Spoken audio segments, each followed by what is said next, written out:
বকুল আর এই বাড়িতে ফিরতে পারবে না মানে? যাবে কোথাও? কেন? এখন যেখানে গেছে নিশ্চয়ই ওর যাবার জায়গা আছে, আমাদের তো বলে যায়নি। তাহলে কেন আমরা খামোখা ওর কথা চিন্তা করে মরছি? দিদি তুমি এরকম করো না, একটু একটু ঠান্ডা মাথায় কথা বলি আমরা। এরকম একটা সময় তুমি যদি এভাবে ধৈর্য হারাও, আমি যা বলছি মাথা ঠান্ডা করে বলছি রাগিনী। আমার মনটাই তো ভেঙে গেছে, বকুল ভেঙে দিয়েছে আমার মন। এই মন আর জুড়বে না। মা মা মা প্লিজ, বকুলকে একটু সময় দাও মা। আর না ঋষি,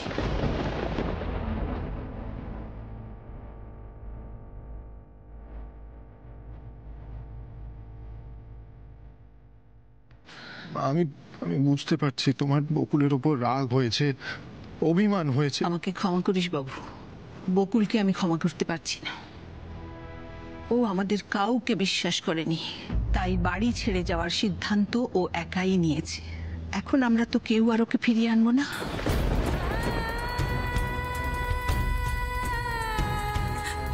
মা বলছিলাম, বকুলের ওপর দিয়ে কি ঝড় গেছে সেটা তো তুমি জানো। ও সত্যি খুব চাপে আছে, ও নিজেই বুঝতে পারছে না ওর কি করলে শান্তি হবে। তুমি একটু ভালো করে ভেবে দেখো, ও যে কথাগুলো বলছে সেটা তো খুব একটা ভুল বলছে না বলো? আমরা তো কেউ সত্যি জানি না যে ও কোথায় গেছে। আমরা জানি যে ওর খুব মন খারাপ, হয়তো ওর মা ঠাম্মিকে দেখতে ইচ্ছে করছিল ওদের, সেজন্য ও বাড়ি গেছে, হতে পারে। তো আমরা তো যা বলছি সবটা না জেনে বলছি দিদি। এগুলো সব বাজে এক্সকিউজ রাগিনী। আপন ভাবলে বলে যেত। বিয়ের পর থেকে যে যত্ন আমরা ওর করেছি সেটা তো আমাদের নিজেদের কথা ভেবে করিনি, কোনো অপরাধ বোধ থেকেও করিনি, সৎভাবে ভালোবেসেছি। তাহলে তো অন্তত একবার বলে যাওয়া উচিত ছিল। প্রথম দিকে আমি ওকে মেনে নিইনি ঠিকই, কিন্তু তোর বাবা, তিনি তো কোনোদিন এতটুকু অনাদর, এতটুকু অসম্মান করেননি ওকে। তোর সঙ্গে যখন বকুলের সমস্যা হয়েছে তখন বাড়ির বাকিরা সকলে তো বকুলের পাশেই দাঁড়িয়েছে, ওকে বুকে টেনে নিয়েছে। তোকে আমরা কেউ সমর্থন করিনি। রোশনি যখন ওর সঙ্গে অন্যায় করেছে তখনও তো আমরা রোশনির পাশে দাঁড়াইনি, বকুলের পাশে দাঁড়িয়েছি। তোমরা সব সময় ওর পাশে দাঁড়িয়েছো, ওর খেয়াল রেখেছো, আমি মানছি মা। সেগুলো ভুলে গেল কি করে বকুল? বলেনি তো। তুমি এতগুলো দিন ধরে ওকে দেখছো, তুমি ওকে জানো না? ওর খুব মন খারাপ। দেখো এইটা সত্যি যে ও হয়তো হাসি মুখে আমাদের পুরো পরিবারের দায়িত্ব নিজের কাঁধে তুলে নিয়েছে, কিন্তু আসলে তো একটা বাচ্চা মেয়ে। ও যদি হঠকারী কোনো সিদ্ধান্ত নিয়েও ফেলে, ও দিদি আমরা তো বড়, এটা তো আমাদের দায়িত্ব, ওকে বোঝা। আমার দায়িত্ব আমি বুঝি রাগিনী।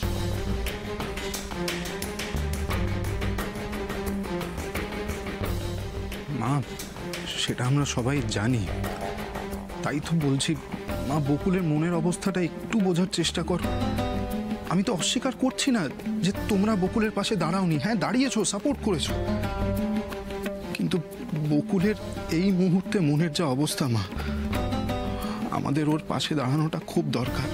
প্লিজ মা, একটু বোঝার চেষ্টা করো। না রে ঋষি, ও তো আমাদের কাউকে বিশ্বাসই করে না রে। তোর বাবা যে সম্মান দিয়ে ওকে বাড়িতে নিয়ে এসেছিলেন, আজ কাউকে কিছু না বলে এই বাড়ি ছেড়ে বেরিয়ে গিয়ে ও তো সেই সম্মানের অমর্যাদা করেছে। আমার কষ্টটা তো সেইখানেই। তোর বাবার ভালোবাসাকে, তার সৎ উদ্দেশ্যকে অবজ্ঞা করেছে বকুল।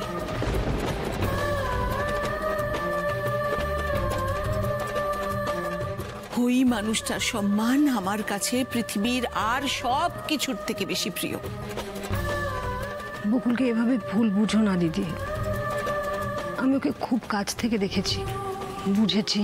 আমার মনে হয় না যে ও এমন কোনো কিছু করতে পারে যাতে আমরা কষ্ট পাই বা আমাদের অসম্মান হয়। ও পারে না করতে এটা দিদি। শুধু তুই ওকে বুঝেছিস রাগিনী, তাই না? আমরা কেউ ওকে বুঝিনি। তাহলে এবার তুই বল, আজ বকুল যেটা করলো সেটাকে কি বলে? মান দেওয়া না অপমান করা? মা, বাড়ি ছেড়ে চলে যাওয়ার অপশনটা বকুলকে আমি দিয়েছি। ব্যাস ঋষি, এই নিয়ে আমি তোদের আর কোনো এক্সকিউজ শুনতে চাই না। আমি থাকতে বকুল আর কিছুতেই এ বাড়িতে ঢুকতে পারবে না।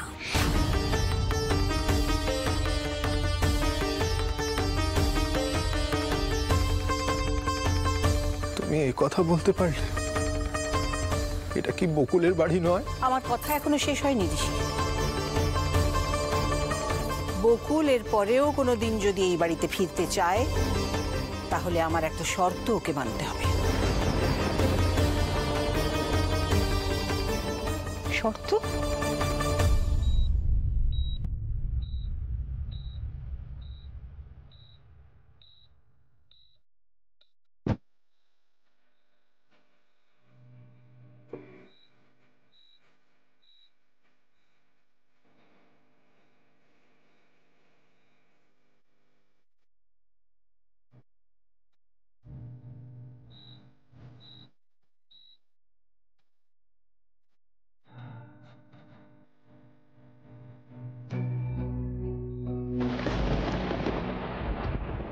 হ্যাঁ রাগিনী, শর্ত।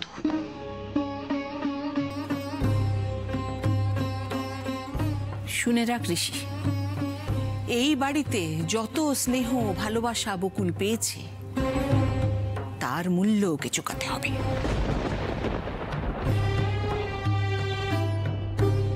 মূল্য তো আমাদেরও চোকাতে হবে মা। বকুল তো আমাদের জন্য কম কিছু করেনি, তাহলে ওর উপরেই শর্ত চাপাচ্ছ কেন? কেন এতটা কঠিন হচ্ছ মা তুমি? কারণ প্রত্যেকটা পরিবারের একটা নিয়ম আছে অদিতি, একটা শৃঙ্খলা আছে, সেটা সকলের মনে রাখা উচিত। বকুল সেটা মনে রাখেনি, মাত্রা ছাড়িয়ে গেছে। তাই এই বাড়িতে ওকে আবার ফিরতে হলে তোর বাবা যেমন সসম্মানে এই বাড়ির ছোট বউ করে ওকে সঙ্গে নিয়ে এসেছিলেন, বাড়ির সকলের সঙ্গে, এমনকি আমার সঙ্গেও লড়াই করেছিলেন বকুলের হয়ে, বকুলকেও তাই করতে হবে। কি বলছো তুমি? ভেবে বলছো দিদি? বকুল যেদিন তোর দাদাকে সসম্মানে ভালোবেসে নিজের সঙ্গে করে বাড়িতে নিয়ে আসতে পারবে, সেই দিন এই বাড়ির চৌকাঠ সে পেরোতে পারবে। তার আগে নয় রাগিনী। কিন্তু মা, বাবার এইরকম অবস্থায় তুমি এমন একটা শর্ত। চুপ কর রোশনি, চুপ কর। আমি বলেছি না, কারুর আর কোনো কথা আমি শুনবো না। বকুল যদি তোর বাবাকে ফিরিয়ে আনতে না পারে, তাহলে আমি বুঝবো তোদের বাবার মৃত্যুর জন্য ওই দায়ী। সবাই বলে না, ভাগ্য, ভাগ্যের লিখন। আমরা সবাই তো ঈশ্বরে বিশ্বাস করি, তাই তো? বেশ,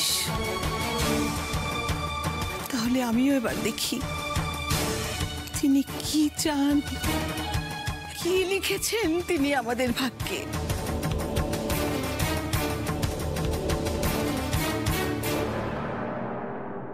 লক্ষ্মী দিদি আমার, এত অশান্ত হয়েও না।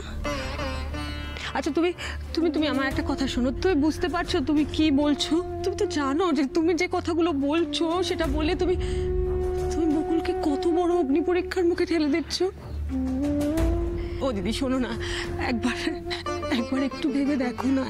একবার ভাবো যে আমাদের বকুলের ওর সত্যি কি খুব দোষ আছে কোনো? তুই আমাকে বোঝাচ্ছিস রাগিনী? আজ যদি বকুল তোর দাদার জায়গায় ঠাকুরপোকে সন্দেহ করতো তার বাবার খুনি হিসেবে, শাস্তি দিতে চাইতো, আর ঠাকুরপোরও যদি তোর দাদার মতোই অবস্থা হতো, তাহলে কি করতিস তুই?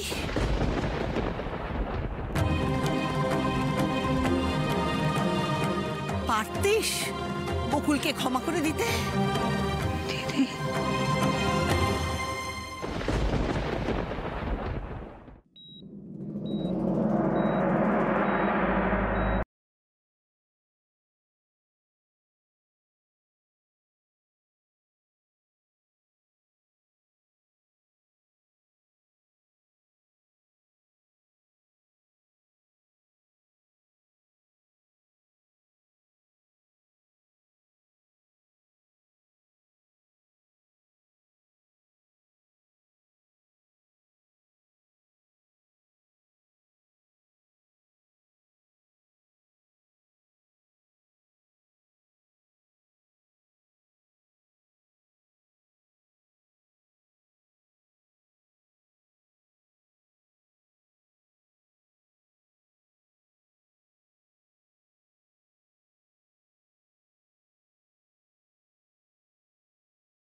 বাবা, আমিও তোমার মতো পুলিশ অফিসার হব। নিশ্চয়ই হবি, নিশ্চয়ই হবি মা। শুধু একটা কথা সব সময় মনে রাখবি, জেনে শুনে বা অজান্তে সৎ নির্দোষ মানুষকে কখনো আঘাত করবি না। দোষীকে শাস্তি দেওয়া যেমন কর্তব্য, নিরপরাধকে কষ্ট দেওয়া সেরকমই পাপ।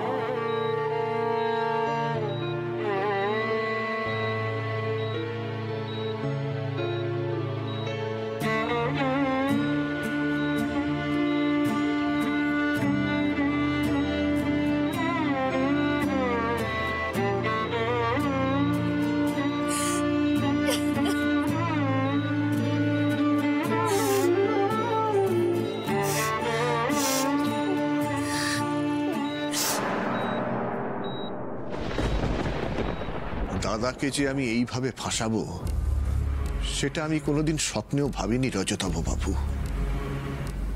বিনা দোষে দাদা যে কষ্ট পাচ্ছে এটা দেখে আমার খুব খারাপ লাগছে। আর সমর, এইসব মধ্যবিত্ত সেন্টিমেন্টগুলো এবার ঝেড়ে ফেলো তো। শেখর রায় মরলে তোমার সাপে বর হবে। কিছু মনে করবেন না, আমি আপনার কাছে কৃতজ্ঞ ঠিকই, কিন্তু আমার দাদার মৃত্যু আমার কাছে কাম্য নয় রজতাভ বাবু। এটা বোঝো সমর, কোনো ব্যক্তি নির্দোষ প্রমাণিত হওয়ার আগে মারা গেলে তার সঙ্গে সম্পর্কিত কেসটাও বন্ধ হয়ে যায়। আমি এবার এক ঢিলে দুই পাখি মেরেছি। কিভাবে? না মানে আমি ঠিক বুঝলাম না। একদিকে বকুল, সে ভাবছে শেখর রায় তার বাবাকে খুন করেছে। কি ভাবছে? তো তাই তো মনে হচ্ছে, কারণ বকুল দাদাকে নার্সিংহোমে দেখতেও যায়নি। ব্যাস, আমাদের সামনে আর কোনো ভয় থাকলো না। আর অন্যদিকে শেখর রায় যদি মারা যায় তাহলে সেটা বকুলের জন্যই মারা যাবে। বকুল তাকে অবিশ্বাস করছে, এই আঘাতটা সহ্য করতে না পেরেই তিনি মারা গেছেন, তাই নয় কি? আর এই অপরাধ বোধ থেকেই আশা করি বকুল নিজে থেকেই তোমাদের বাড়ি ছেড়ে চলে যাবে, আর তুমিও ছাড়া হাত পা।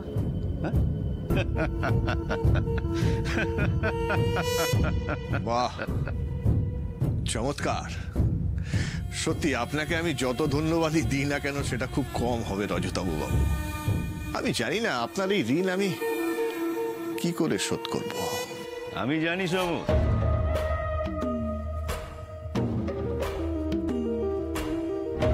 আবার হাতে হাত মিলিয়ে মাঠে নেমে পড়ো। এই কেসটা সলভ হয়ে গেলে আমাদের সামনে খোলা ময়দান, আর আমার কেন্দ্রে মন্ত্রিত্ব পাকা। আর আমি যদি একবার কেন্দ্রে পৌঁছতে পারি, আমার ক্ষমতা কতটা হবে বুঝতে পারছো? আর তুমিও এই রাজ্যে রাজ করবে।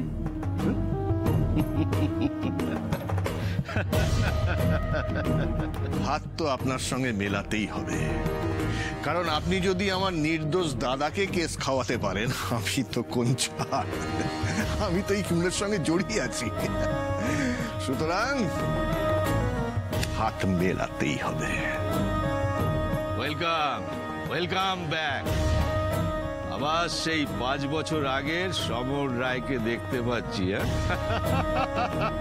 এবার আপনার সঙ্গে হাত মেলানোর কারণ একটাই রজতাভ বাবু, আমার বিরুদ্ধে আপনার কাছে যে প্রমাণটা আছে সেটা চিরকালের মতন লোপাট করা।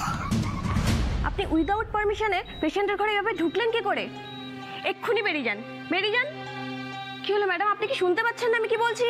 বেরিয়ে যান। সিস্টার, উনি এখন কেমন আছেন? Very critical. ইনফ্যাক্ট কাল রাত থেকে ওনার অবস্থা আরো খারাপ হয়েছে, আর এই সিচুয়েশনে আমরা কাউকে অ্যালাউ করতে পারি না ওনার ঘরে। সিস্টার, সিস্টার, উনি ভালো হয়ে যাবেন তো? কে হন উনি আপনার? বাবা।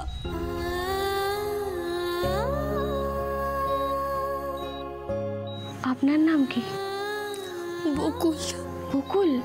তার মানে উনি আপনাকে দেখতে চাইছিলেন কালকে, বারবার আপনার নাম নিচ্ছিলেন।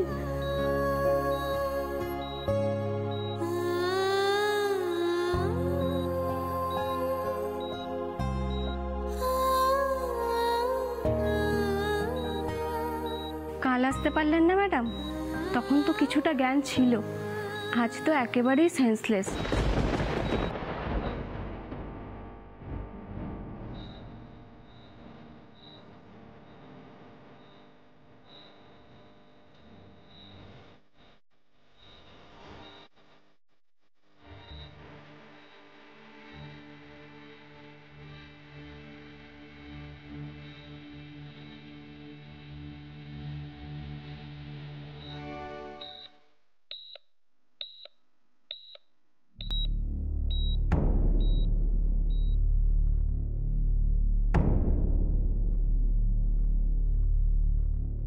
হ্যালো ঠাম্মি,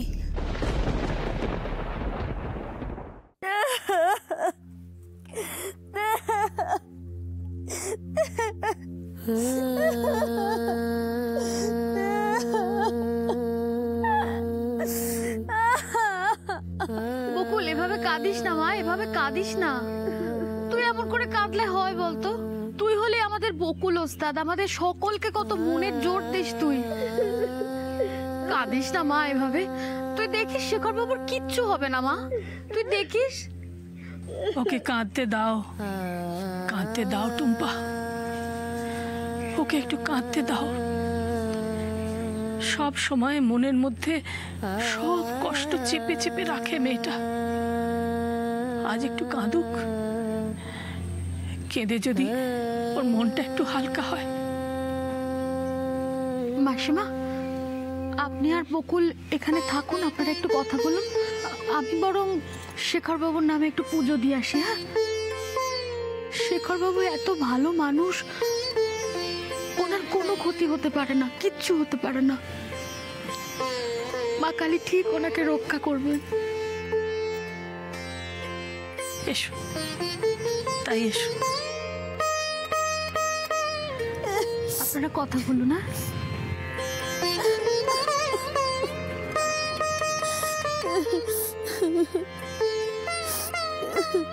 বকুল,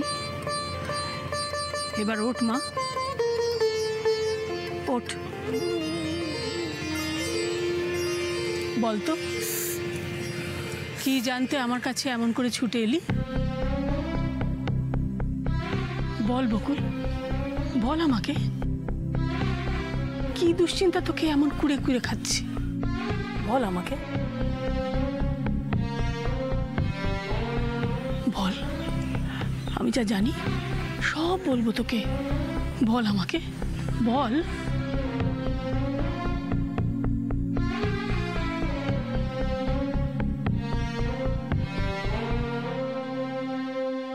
জানিস তো সত্যের পথ বড় কঠিন, তাই হয়তো ভগবান তোর পরীক্ষা নিচ্ছেন সত্যিই তুই সত্যের পথে চলার যোগ্য কিনা। এই পরীক্ষায় তোকে যে উত্তীর্ণ হতেই হবে মা, হতেই হবে।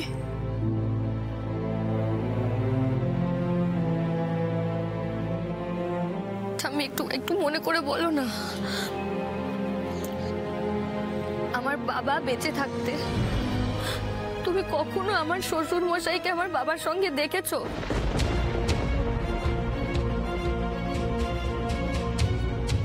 আমার বাবা মারা যাওয়ার আগে বাবার মুখে কোনোদিনও শুনেছিলে মানে কোনো ওই জমি সংক্রান্ত ঝামেলা নিয়ে আমার শ্বশুর মশাইয়ের নাম? আমি প্লিজ একটু ভেবে বলো, তোমার এই উত্তরটার উপরে কিন্তু অনেক কিছু নির্ভর করছে। আমি একটু বলো না।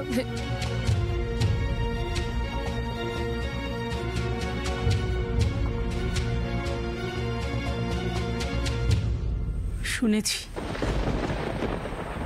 আমি শুনেছি বকুল,